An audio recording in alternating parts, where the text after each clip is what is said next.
Arkadaşlar merhaba. Bu videomuzda sizlere drill sekmesinin eklenmesini göstereceğim.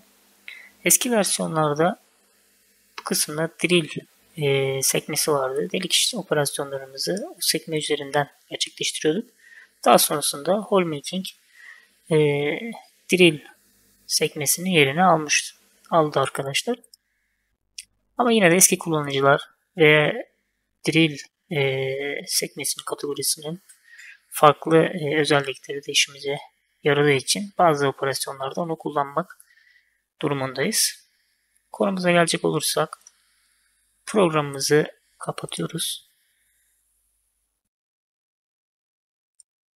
Ve programın kurulu olduğu yere geçiyoruz arkadaşlar. Siemens klasörü, NX 2212 klasörü, Match klasörü, Resource, Template Set. Şimdi bu kısımda CAM General OPT uzantılı bir klasörümüz var arkadaşlar. Bir dosyamız var. Birlikte aç diyoruz. Ve not defteri olarak aç diyoruz. Az önce göstermiş olduğum yer bu kısım arkadaşlar. Buraya biz drill komutunu ekleyeceğiz. Drill komutu mil kontür komutunun içerisinde arkadaşlar. Mil kontür not defterini açtıktan sonra drill yazan iki tane sekmemiz var. İlk önce yukarıdakinden başlayalım. Kopyaladım. Dedim ki hole making komutunun hemen altında yer almasını istiyorum. CTRL-V ile bu komutu buraya yapıştırdım. Ve dolar işaretini silmeyecek şekilde yan taraftaki eşlik işaretlerini sildim arkadaşlar. Ve aynı şekilde bir alttaki komutumu kopyaladım. Ve tekrardan hole making komutunun altına bir enter tuşu ile boşluk açıp CTRL-V ile yapıştırma işlemini gerçekleştiriyorum. Ve aynı şekilde silme işlemini gerçekleştirdim. Bu not defteriyle işim bitti. Bu not defterini isterseniz bir kopyasını alabilirsiniz. Tekrar eski haline döndürmek isterseniz diye. Kaydet diyorum.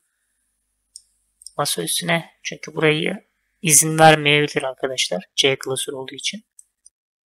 Kaydettikten sonra General dosyasını içerisine atıp aynı isimde olduğu için hedefi değiştir diyorum. Ve izin ver diyorum. Ve programımızı açarak testimize bakalım arkadaşlar.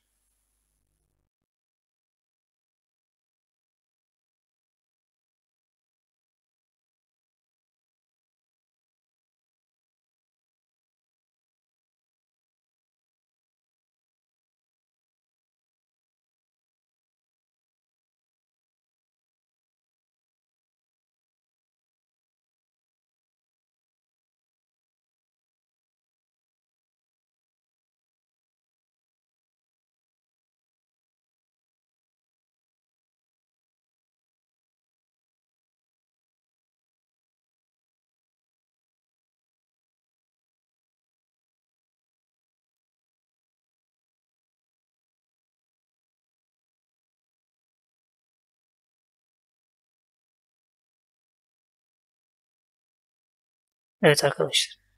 Görmüş olduğunuz gibi drill sekmesi belirlemiş olduğumuz hole making klasörünün hemen altına gelmiş bulunmakta. Bir sonraki videoda görüşmek üzere arkadaşlar.